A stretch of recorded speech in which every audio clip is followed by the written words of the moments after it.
Hi, I'm Jessica Rath, and this is Tree Peel.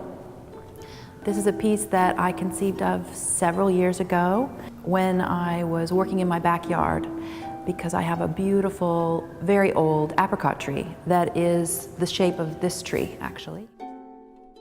I used some latex that I had used in older projects, and I decided that instead of a pink tone, which latex is usually kind of a fleshy tone that you see when it's straight out of the bucket.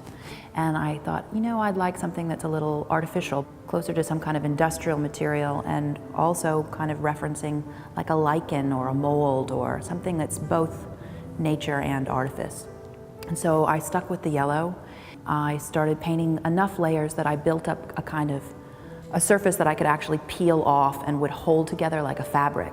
And then when I peeled it back, it had this surface, which is the negative. So this is actually a mold. And the negative of the bark really interested me because it looks like bark, but it also looks a little bit like coral or bone. I also liked when the negative of the shape remained concave. So these were roots that had grown at sort of bulbous outside or out of the tree, at the base of the tree. And then when I pulled off the peel, these then became concave, and I left them concave. There's some bark left in sections of this because there are so many undercuts in the tree. You'll also see that there's a little bit of a white surface and a little bit of dirt and even some little termite eggs that are on here. And the white is a talc powder because talc is the release for the latex. So I did the tree in sections. I painted 5 layers, and there's a layer of cheesecloth. And I peeled it off in sections and then welded a structure onto the original tree with steel. So there's a steel bar structure underneath that this is then sewn to.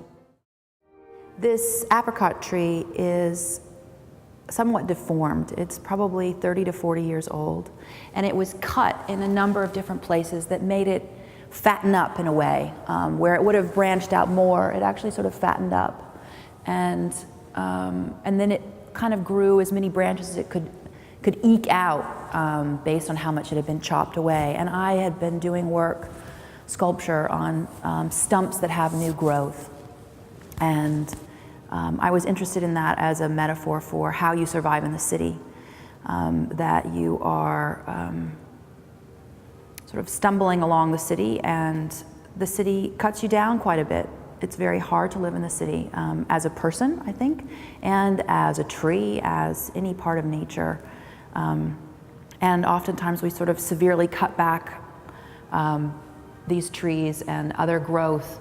And then I think I was really interested in the kind of resistance that nature has in the landscape in the city, in an urban situation in which it continues to grow through cracks and continues to grow despite severe cutting, and that the forms are